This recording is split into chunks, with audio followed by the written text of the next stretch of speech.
The phone rang just as Ethan Walker was chopping onions for dinner. He almost ignored it, thinking it was another spam call, but something in his chest felt tight. When he answered, a nurse calmly told him that his wife, Claire, had collapsed at work and was being rushed to the hospital. Ethan dropped the knife and ran out without turning off the stove. At the hospital, bright lights burned his eyes as doctors moved quickly around Claire's bed. Her face was pale, her lips dry, and machines beeped in slow rhythm. A doctor explained she had extreme exhaustion and a heart condition that had gone unnoticed. She would live, but she needed months of rest and care. Ethan held her hand, trying not to cry as fear pressed heavy on his chest. Not long after, Margaret arrived. Claire's mother walked in with strong steps, her coat still wet from rain. Her eyes were sharp, but filled with worry. She hugged Ethan briefly, then went straight to Claire's bedside, brushing her hair gently like she had when Claire was a child. "I'm staying," Margaret said firmly. "You both need help." At first, Ethan felt relieved. He was tired, scared, and confused. Margaret handled the doctors, the medicine schedules, and the paperwork with ease. She spoke with confidence and control. It felt good to have someone who knew what to do. When Claire was allowed to return home, Margaret came with them. "That's only temporary," she said, "until Claire gets better." The first few days were helpful. She cooked warm meals, cleaned the house, and made sure Claire took every pill on time. Ethan was grateful. He hadn't realized how much work sickness brought. But slowly, things began to change. Margaret didn't ask what Ethan wanted for dinner. She decided. She moved furniture for better space. She changed the grocery list. She organized the closets. "This house needs proper care," she said calmly. Ethan told himself it was fine. Claire needed peace. This was her mother. But the home that once felt like a shared life now felt like a place run by rules. Margaret woke Ethan early every morning. "Claire needs quiet. No noise after 10, she said. She told him what bills should be paid first. She corrected how he folded laundry. She even suggested what clothes he should wear to work. "Looks more professional," she explained. Ethan smiled politely, but inside he felt smaller each day. Claire was weak and tired. She slept often.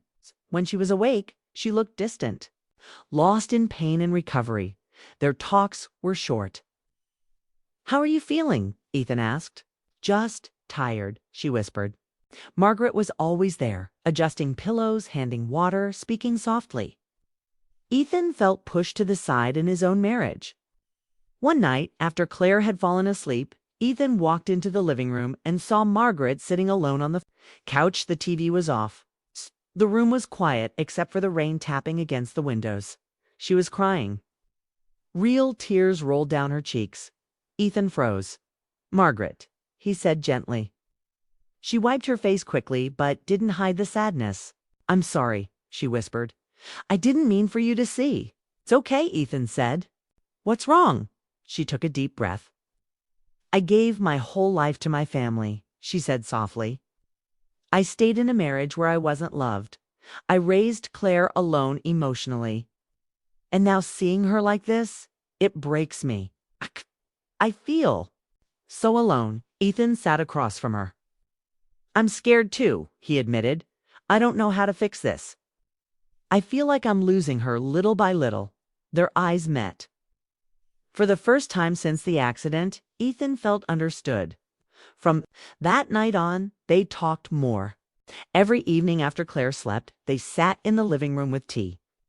Margaret shared stories about her youth, dreams she gave up, love she never received. Ethan talked about work stress, his fears, and how lonely the house felt. They laughed, quietly at small memories. The sadness felt lighter when shared. Margaret listened closely to everything he said. "You're a good man, Ethan," she told him once. "Claire's lucky." No one had said that to him in a long time. Days passed. Faster. Margaret always noticed when Ethan looked tired. "You work too hard," she said, placing a cup of coffee in his hands. She asked about his childhood, his dreams, his worries. She made him feel seen. Meanwhile, Claire grew quieter. Recovery was slow. She slept most of the day, tired and distant. The emotional gap between husband and wife widened. One night, Ethan fell asleep on the couch from exhaustion. He woke up feeling something warm placed over him, a blanket. He opened his eyes. Margaret stood there. "I didn't want you to catch a cold," she whispered. Her hand rested lightly on his shoulder. It stayed there. The room was silent. Their eyes met again. Neither of them spoke. The moment felt heavy, filled with feelings neither wanted to admit. Margaret slowly pulled her hand away. "Good night," she said softly. Ethan couldn't sleep after that. His heart raced. He knew. Something had changed. From then on, small moments grew stronger. Their conversations lasted longer. Their laughter became softer and more personal. Their eyes held contact just a little too long. Margaret brushed past him in the hallway more often. Once their fingers touched while reaching for a cup. Both froze. Both pulled back. "I'm sorry," Margaret whispered. "It's okay," Ethan said quickly, though his heart was pounding. They tried to act normal, but the tension stayed. Comfort was slowly turning into something dangerous. One afternoon, while Claire slept upstairs, Ethan and Margaret cleaned the kitchen together. Music played quietly on the radio. Margaret smiled. "You know," she said, "life doesn't always give us what we deserve. Sometimes it just gives us what we need to survive." "What?" Ethan looked at her. "What do you mean?" She hesitated. "Sometimes people come into our lives at the right time," she said softly. The words hung in the air. Ethan didn't respond, but he understood. That night, lying in bed beside Claire, listening to her soft breathing, Ethan stared at the ceiling, confused and guilty. He loved his wife, but loneliness had opened a door he never expected. Downstairs, Margaret sat alone, holding her tea with shaking hands, her heart racing just like his. Neither of them crossed the line yet, but both knew the edge was near. The house was no longer just a place of healing. It had become a place of hidden feelings. And while Claire rested peacefully, trusting the two people she loved most, a quiet storm was building between them, storm that would soon change everything. The days after that silent moment on the couch felt heavy. Ethan and Margaret tried to act normal, but every look carried emotion. Every small touch sent a shock through their hearts. They avoided being alone, yet somehow always ended up together. Claire stayed weak. She slept long hours and spoke little. Her world had become medicine times and quiet rest. Ethan sat beside her when he could, holding her hand. But his mind often drifted downstairs where Margaret moved through the house like a strong presence. One morning, Margaret brought Ethan coffee before work. "You barely slept again," she said gently. He sighed. "I worry all the time." She nodded. "You carry too much alone." Those words stayed with him all day. When he returned home, the house was quiet. Claire was resting. Margaret was in the kitchen, sunlight falling across her face. "I made your favorite soup," she said. Ethan smiled. "Thank you." They ate together, talking softly. The space between them felt smaller. "I don't remember the last time someone took care of me," Ethan admitted. Margaret looked at him warmly. "You deserve care too?" Something in her voice made his chest tighten.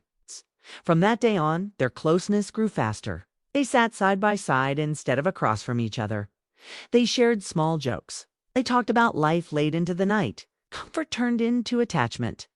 Attachment turned into longing. Ethan fought it at first. He reminded himself of Claire, of their wedding day, of the promises he made. But loneliness kept whispering louder. Margaret filled every empty space. She listened, she supported. She noticed everything. One afternoon, rain poured hard outside. The sky darkened early and thunder rolled. The power suddenly went out, leaving the house in silence. Margaret lit candles around the living room. The soft light made the room warm and quiet. Claire was asleep upstairs, unaware. Margaret sat on the couch and hugged herself. "I hate storms," she said softly. "They remind me of the night my husband left." Ethan sat beside her. "I didn't know. I felt unwanted," she whispered. "Like I wasn't enough." Ethan looked at her, feeling her pain. "I know that feeling," he said. "I feel invisible sometimes." She turned toward him slowly. Their faces were close. "You're not invisible to me," she said. Their hands touched. Neither pulled away. The world outside faded into rain and thunder. Ethan's heart pounded. "This is wrong," he whispered.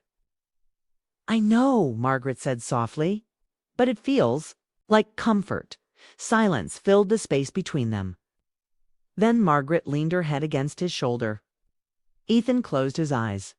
In that moment of weakness, they crossed the line they had been avoiding. Not with passion or excitement, but with sadness and need for warmth. Afterward, guilt hit them both like cold water. Margaret stood up quickly. "We shouldn't have," she whispered. Ethan nodded, unable to speak. For the next days, they avoided each other's eyes. Meals were quiet. The house felt tense. Ethan barely slept. Margaret stayed busy cleaning. Both carried shame. But what happened couldn't be erased. They tried to return to normal, but nothing felt normal anymore. Every glance reminded them of their mistake. 1 week later, something unexpected happened.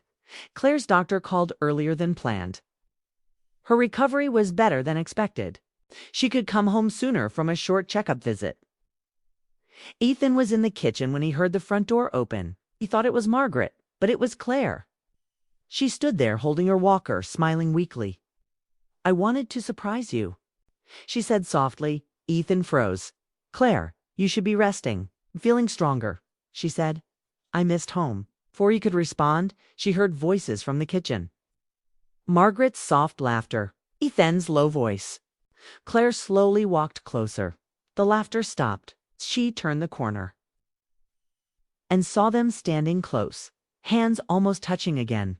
The room went silent. "Mom," Claire whispered. Margaret's face went pale. Ethan stepped back. "Claire." It's not what it looks like, but Claire had already seen everything in their eyes. The guilt, the closeness, the truth. Tears filled her face. "I trusted you both," she said quietly. "You were all I had." Margaret tried to speak. "Sweetheart, I don't," Claire whispered. Her voice shook. "Well, I was fighting to get better. You were hurting me." The pain in her eyes broke Ethan's heart. "I'm sorry," he cried. "I was weak." Claire nodded slowly. "I believed love would protect us," she said. "I was wrong." She turned and walked slowly back to Ward. Her room, each step felt heavy. Neither Ethan nor Margaret followed.